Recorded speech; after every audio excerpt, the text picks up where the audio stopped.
solution is not just massive borrowing and massive spending. That's no solution. That's putting your head in the sand, and that's actually going to lead us to a much greater crisis down the road. The markets may start to get jittery as we near a deadline that the Treasury Department acknowledges is uncertain. But this could all come to a head as early as June 1st. I remain optimistic because I'm a congenital optimist.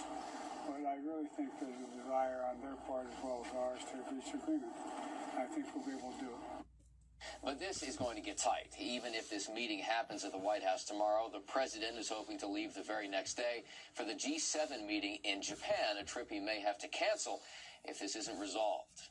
In Washington, Doug Luzader, Fox News.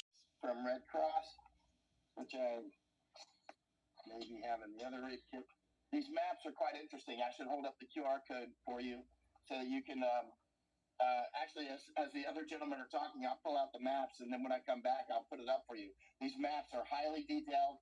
They have phone numbers. They have addresses to people in Texas as well. And all over Mexico, they show you how to get on the trains, warning you don't get on the trains when you're drunk, when you're riding on the outside of the trains, don't do it when you're drunk. Just literally on the map the Red Cross hands out. You can't make up this stuff. You know, actually rape kits. Can you imagine we're handing out rape kits? U.S. taxpayer money.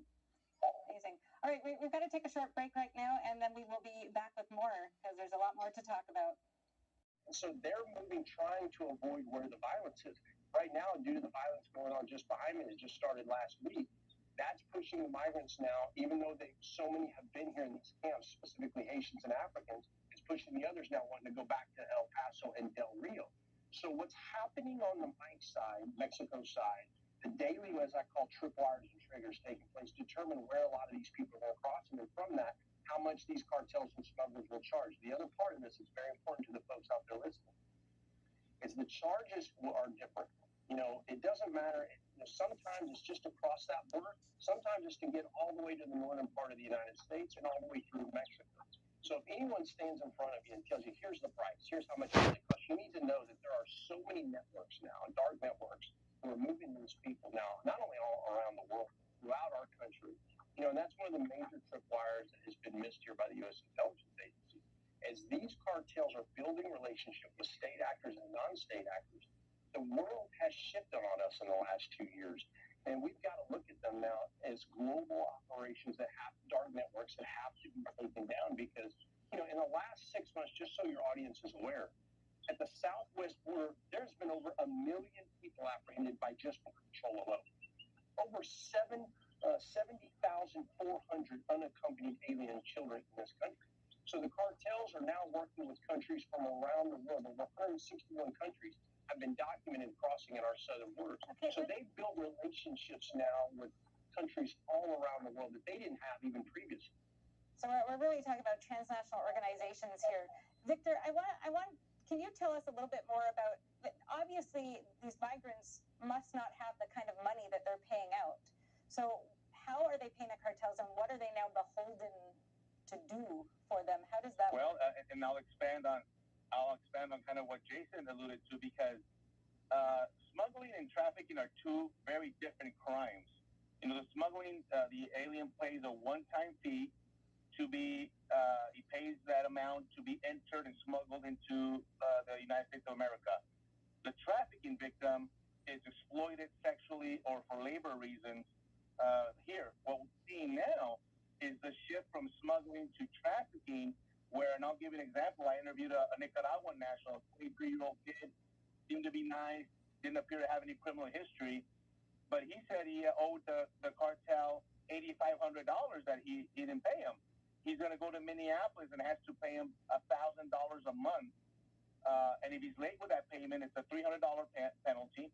And if he doesn't pay him at all, they will kill his parents and take their home in Nicaragua. So what do you think the cartel is going to do and ask him, this 23-year-old kid, to do, even if he's not a criminal? Well, they're going to force him to sell fentanyl or methamphetamine, maybe enroll into the local community college and do it there. Exploit them through the labor force. The women, they do the same, exploit them through the sex trade. This is where the controls of the cartels have expanded into the community. They have heavy presence in the United States of America, full-time presence.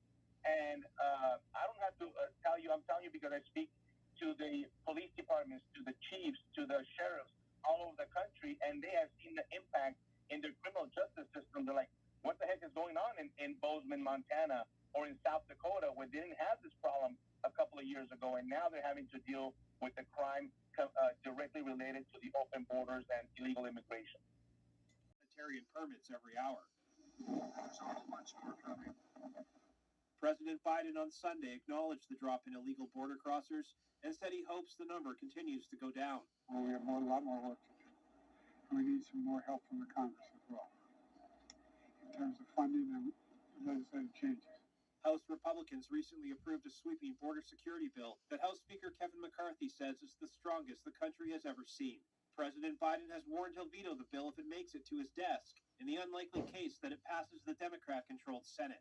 Jeremy Sandberg, NTD News.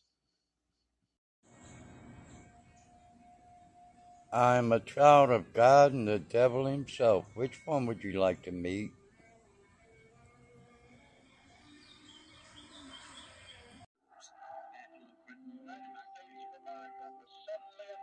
No time period is more closely associated with the production of the tools of war and the realignment of nations than the years 1939 to 1945. World War II was a horrific, global struggle, fought on land, sea, and in the air, leaving tens of millions of people dead.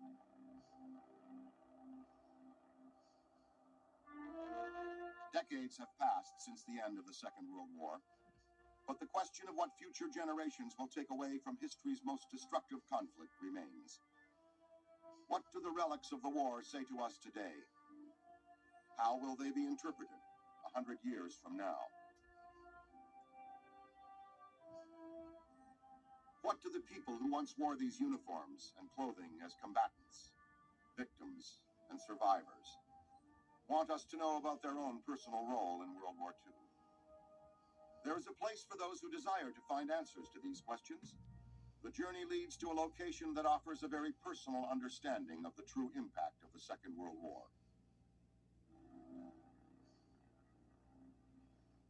In this setting, people come to reach out and touch history, interacting with leaders and generals, heroes and villains, soldiers and victims.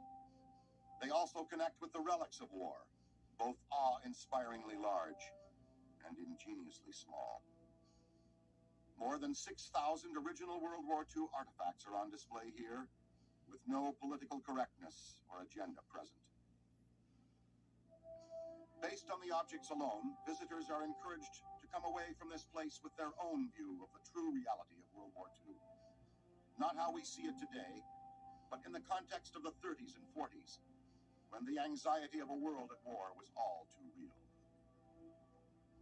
This is a jewel, this collection of World War II memorabilia. I actually think what I saw here today is unbelievable. I never knew it existed. It's important that everybody know what freedom is and how it's acquired. They say freedom isn't free. It's costly.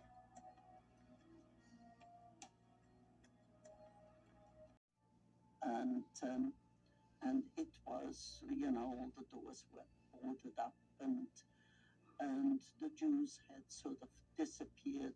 Were not in our school anymore, no Jewish school children, and they were by that time wearing yellow stars. This area is designed to... Arbeiter and his family remained together in Plutsk until 1942, when the Nazis adopted the final solution of the Jewish question. All Jews were to be exterminated, either worked or starved to death or gassed in the concentration camps. We were ordered out from our homes, leave everything there, assemble in the marketplace where the selection took place.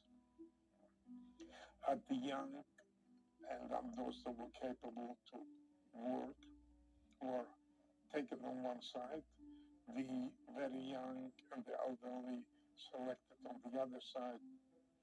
We were, myself and two of my brothers, were selected among the young ones to go to work.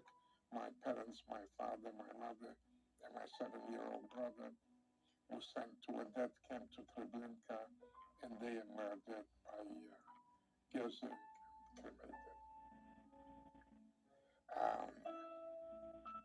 That was the most horrible day. Very, very difficult to do day or night. After 21 years, a free Rome laughs again. Free Rome speaks again. Secured and the fighting over. Monday morning at 4 o'clock in the morning, 26th of March, 1945. 250 Japanese came out of the ground on a banzai. The banzai means they come out about 4 o'clock in the morning and they will commit hara-kiri when the sun comes up. They will die, kill themselves. The theory is that they could take 10 Marines with them before they die. And they're fanatics now. They're going to die anyway.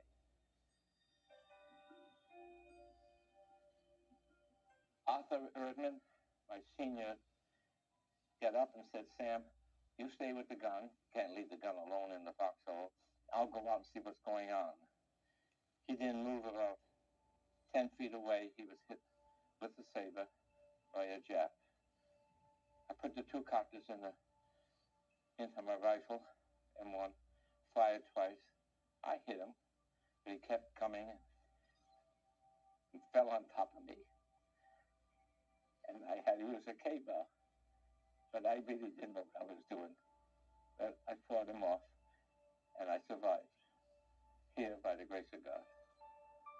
There's a hubris here, and that's particularly infuriating somehow, isn't it? Absolutely.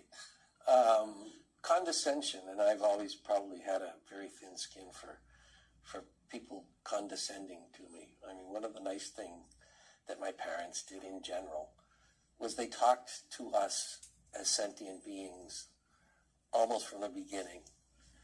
And it's one of the things I've sought to do with both my children and I'd like to think my students. The idea that you need to dole it out, that if I told you, you might not understand. I'm coming from a place of complexity that you can't understand. You'll just have to trust me. I think is very insulting to people, and it's anti-democratic. That's just the fact. The premise of democracy, as we understand it, as it was formed in this country in the late 18th century, was that the farmer, the worker, and the lawyer were all citizens in the same measure. Now, granted, there would be a natural pecking order that might pecking order in terms of certain skill sets that would emerge. But in the public space, no one was inherently better or in a place to tell someone else what they need to know and how they need to live. It's one of the great things about this country. And there seems to be now, among this, what I call the credentialed class, there seems to be an attitude that says, yeah, I'll be polite to people. I'll be polite in a basic social sense. But in my heart, I know that that poor person really doesn't know what's good for him or herself. After all, I have nice degrees. I went to the right schools. I've really thought a lot more about things than other people have. And that is very irksome to me, but it's something I feel and see around us. And if you watch carefully our credentialed elites, that oozes out of them. And I think it's incredibly paradoxical that those who knew better than us got everything wrong. And that it was often people who live in a more direct physical world who were using their inherent observational skills as to how dangerous this really was, who got it right for the most part, and were able to look past the hysteria that seems to have been induced and get it right. And then the smart people who were quite strident in telling us to get on or be declared an idiot got it wrong. And I think that gets to a really interesting question. as to how much our intellectual class has turned into a sort of self-referential hothouse, where we all do each other's favors. We say, well, you're in the club now, you have your degree, you're of the good people. I mean, you know what the good things are, you know what quality is. And how can we nudge these other people who obviously don't have inputs the way we do? What never comes up is that the world of inputs and the way of becoming intelligent in the world is multiple. And physical, learning to listen to your body and the whole series of experiences that you have is very important. One of the themes that really comes out in the book for me, you seem to have a deep concern with the dehumanization of people, based on identity, based on medical status, which I suppose is the same. And this seems to have become, it's just not something that I really wholly expected in this society. And I probably were in the same boat here. But somehow, we saw it, it manifested. And, even at the highest echelons of power, people felt comfortable to dehumanize others. Yes. This is, I think you're right, at the basis of so much of what I write about. And it gets into very fundamental, what I would argue are fundamental issues, because if you're talking about dehumanization, you have to ask the question, what does it mean to be human?